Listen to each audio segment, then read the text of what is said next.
Bom dia a todos.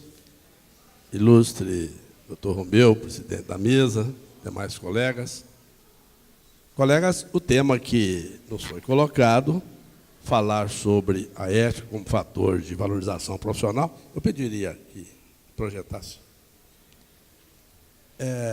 Depois da fala do doutor Ronaldo Armon e do doutor Milton, nos cabe exatamente fazer um fechamento sobre o tema. E nós entendemos que, no primeiro momento, a questão da publicidade é uma questão que preocupa a todos. Os colegas estão sempre na preocupação em saber o que podem divulgar, como podem divulgar. E temos a convicção de que o doutor, com a palestra do doutor Armon, isso ficou bem claro.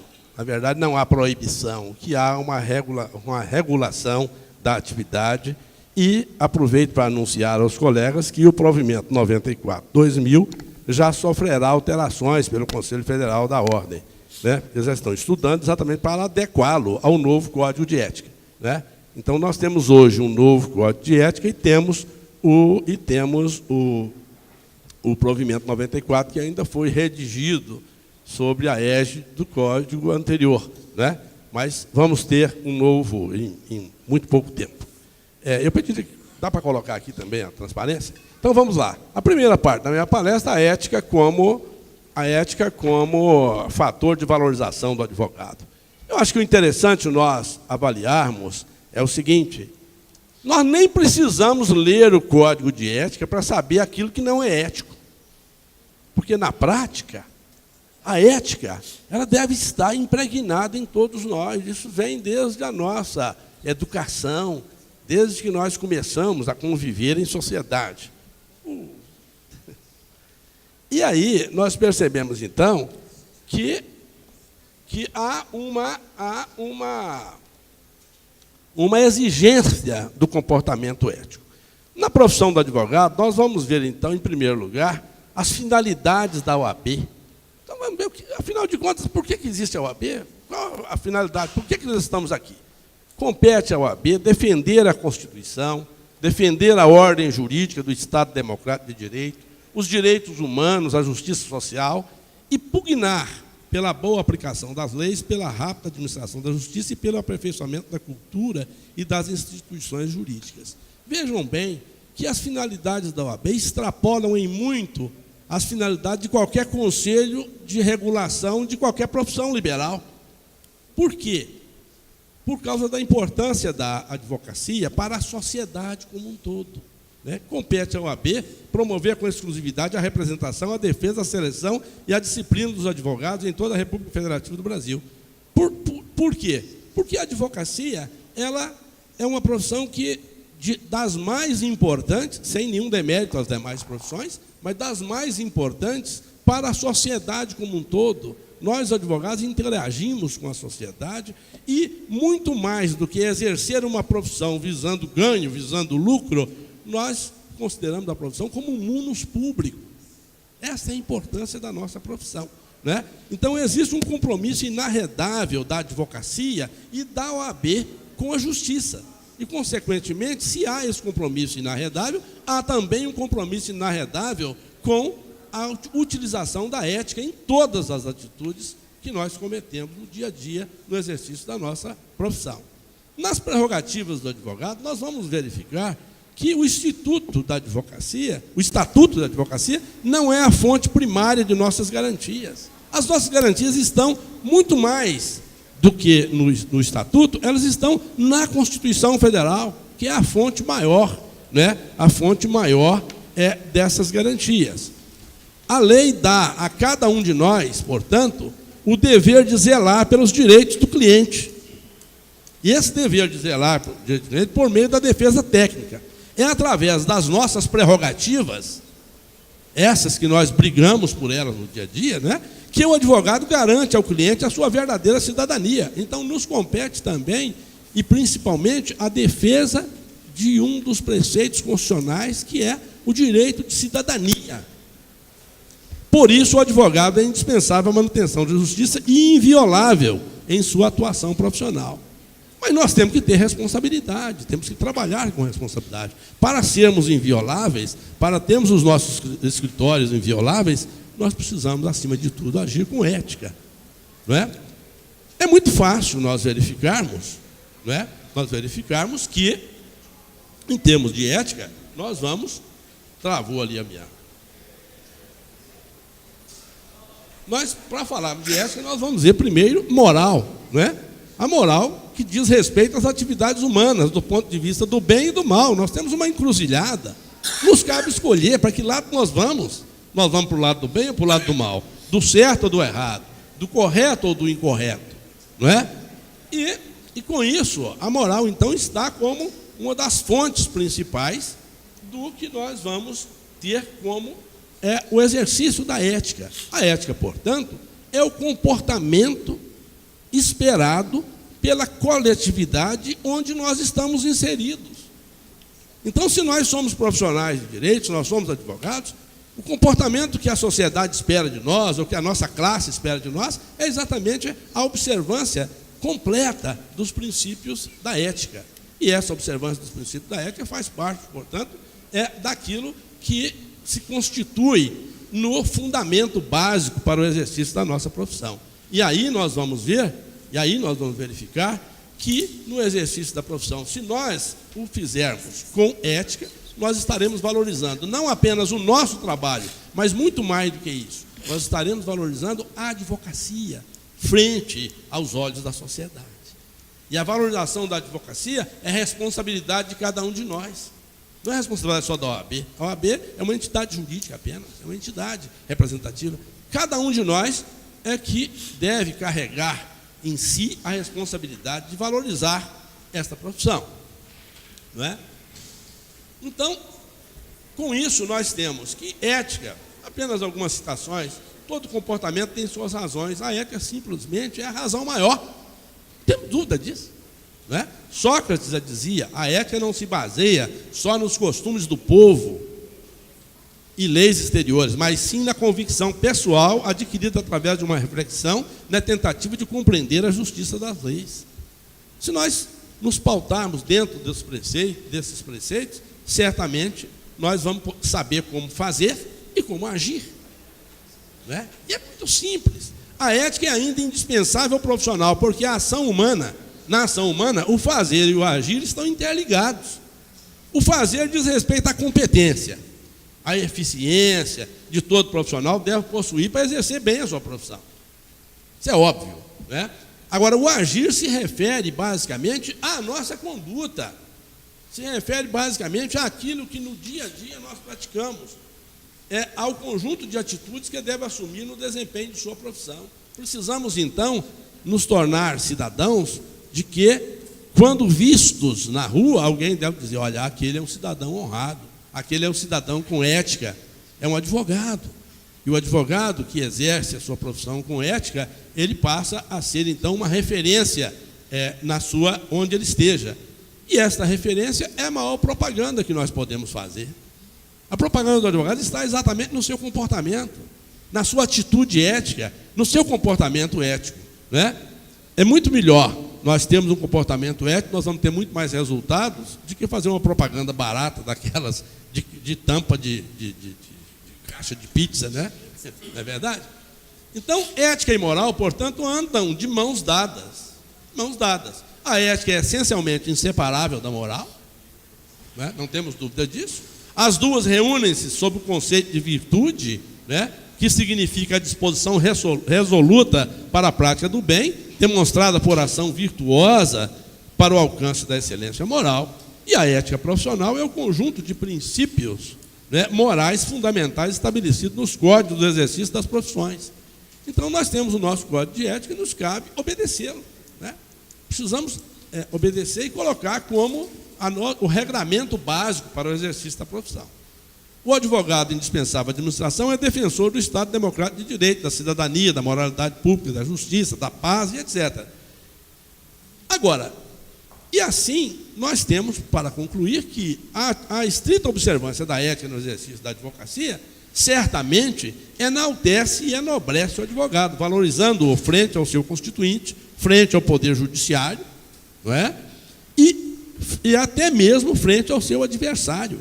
Nós não temos inimigos, nós temos adversários, nós temos colegas que estão do outro lado, trabalhando assim como nós, defendendo o interesse de seu constituinte. Portanto, os reflexos da observância da ética impactam toda a sociedade e valorizam a profissão como um todo. Desta forma, a OAB cumpre o seu papel exatamente através do Tribunal de Ética, regulando a atividade do advogado no que diz respeito à ética, seja no sentido preventivo, seja no sentido do julgamento dos processos que são submetidos ao tribunal, né? Eu vou fazer aqui um rápido resumo da estrutura do tribunal, sem entrar em detalhes de funcionamento do próprio andamento processual, mas pelo menos para os colegas terem uma ideia de como funciona o tribunal, e o que é que nós fazemos, e qual é o papel que o tribunal representa dentro da ordem, em função do exercício da profissão pelos colegas. O tribunal nosso, da OAB de Minas, foi fundado em 1997, após a edição do Estatuto da Advocacia, que criou os tribunais de ética e disciplina em cada seccional da OAB por todo o Brasil. Na composição atual, nós temos 11 turmas julgadoras, com uma média de 9 membros para cada uma delas, sendo que essas turmas se reúnem exatamente para o julgamento dos processos, e nós temos a maioria das turmas funcionando em Belo Horizonte. Nós temos 2 turmas no interior de Minas, uma em Uberlândia, que já está em pleno funcionamento, e agora a turma de Juiz de Fora, recém-criada, e que fará a sua primeira sessão de julgamento já no próximo mês. E é tendência da OAB nós descentralizarmos. Então, nós teremos outras turmas em outras regiões, polo do nosso estado, de forma a termos mais agilidade no trato com as questões dos julgamentos processuais. As atribuições do tribunal, primeiro, julgar os processos disciplinares instruídos por órgãos competentes do Conselho Seccional e dos conselhos subseccionais, né? Então, os processos são instaurados no âmbito das subseções ou no âmbito da Comissão de Ética lá em Belo Horizonte, para aqueles que estão na região, ou para aqueles que estão mesmo fora da região, mas em subseções que não têm conselho subseccional, e após a sua instauração e a sua instrução, eles são remetidos ao tribunal para julgamento. Também o tribunal exerce uma importantíssima função, que é a de conciliação. Então, compete ao tribunal, compete às nossas turmas, conciliar e julgar a representação de advogado contra advogado, cabendo ao relator designado proceder à instrução do processo e oferecimento de parecer preliminar a ser submetido ao tribunal. Então, diferentemente das demais infrações éticas que são noticiadas à ordem por pessoas da sociedade, no caso da representação de advogado contra advogado, a competência para a instauração do processo é do próprio tribunal, e antes de qualquer julgamento, nós vamos exatamente para a conciliação. Conciliar é a regra. Nós entendemos que, se é entre colegas, é melhor sentar um na frente do outro e vamos buscar exatamente o entendimento, né? Dentre as atribuições e competências ainda, o tribunal, compete ao tribunal responder às consultas, em tese. Agora, é interessante chamar a atenção dos colegas, que às vezes chegam consultas assim: olha, eu sou funcionário público e quero saber se é incompatível com a minha atividade, eu exerci a advocacia em sociedade com um colega em tal lugar.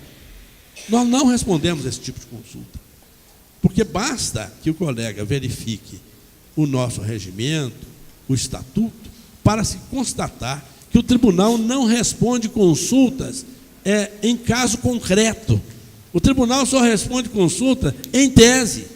Se houver identificação do problema e a identificação de quem está envolvido no problema e o interesse direto, nós somos impedidos de responder às consultas. Então, nós só podemos falar de consulta genérica, consulta que não trata de caso concreto, até mesmo porque, após a resposta à consulta, essa resposta tem caráter normativo.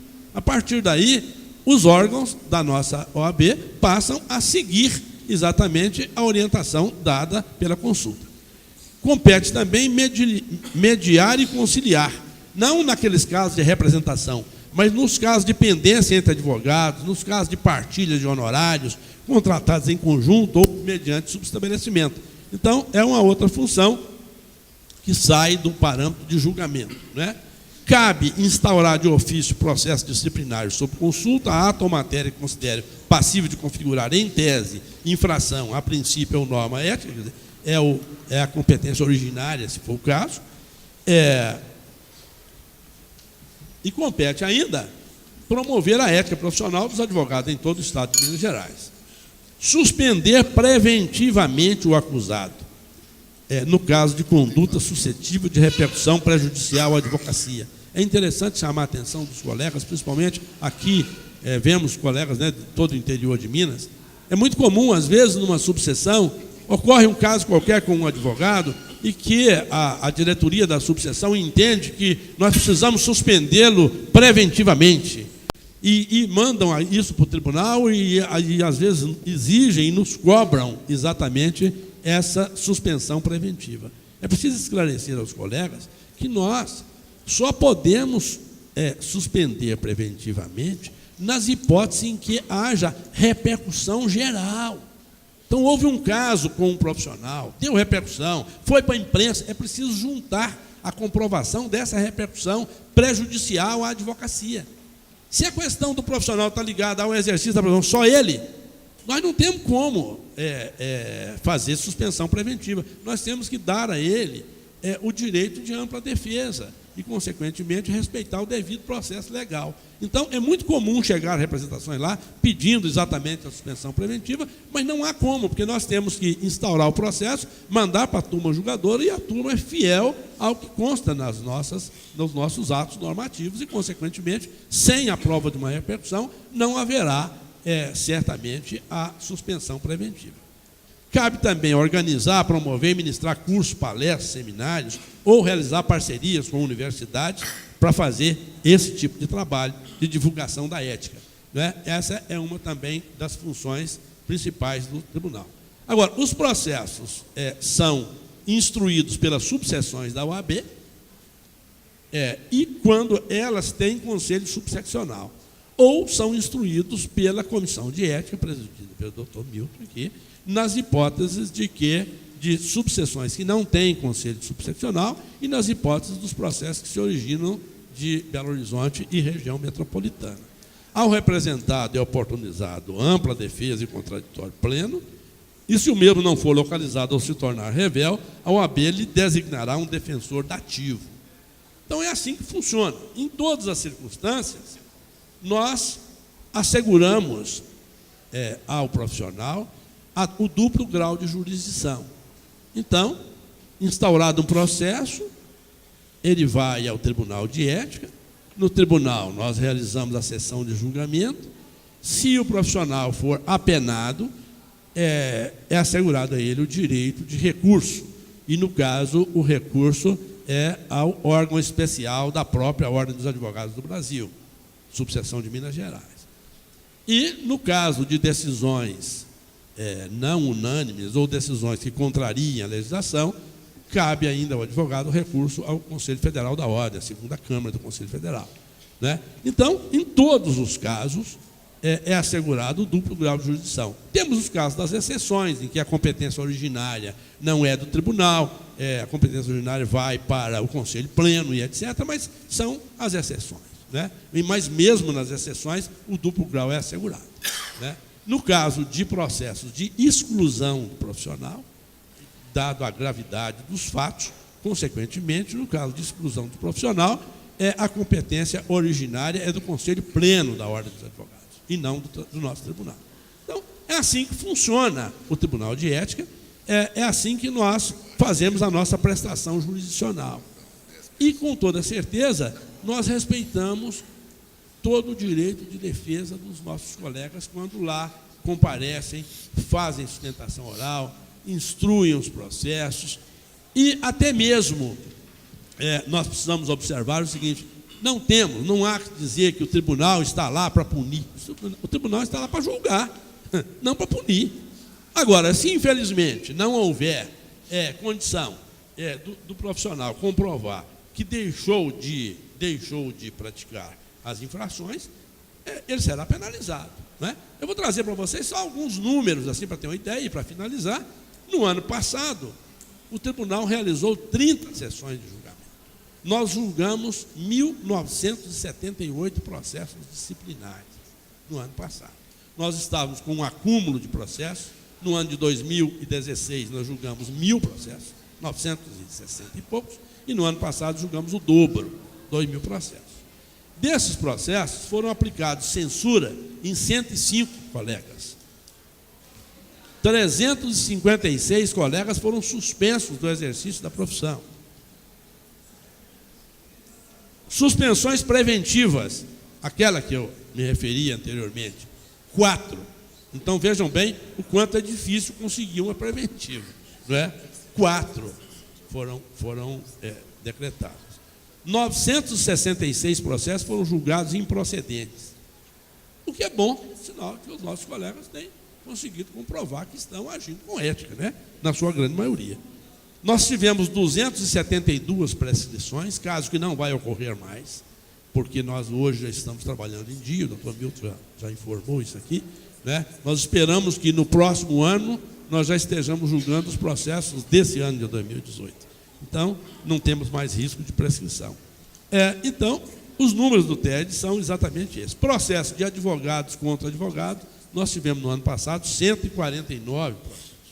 Então, é um trabalho árduo que o tribunal desempenha, mas exatamente no sentido de promover a ética e, com isso, buscar um maior entendimento entre os profissionais e buscar a valorização da nossa profissão. Sabemos que a estrada é tortuosa, sabemos que é difícil o exercício da profissão, sabemos que é difícil conviver em sociedade, mas não é difícil nós trabalharmos com ética.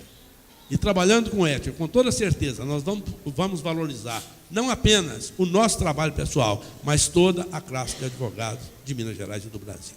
Aproveitamos para agradecer a todos pela atenção, registramos a presença de colegas que vêm dos vários cantos do nosso estado, né, presidentes de sessão, nosso colega Écio Rosa, aqui, presidente também de sessão, né, do tribunal, vários julgadores que viemos presentes, né, doutor Daniel Armon e outros que aqui estão. É difícil ficar citando nomes, né, porque eu enxergo pouco, sem óculos, né, depois vão dizer, você omitiu o meu nome.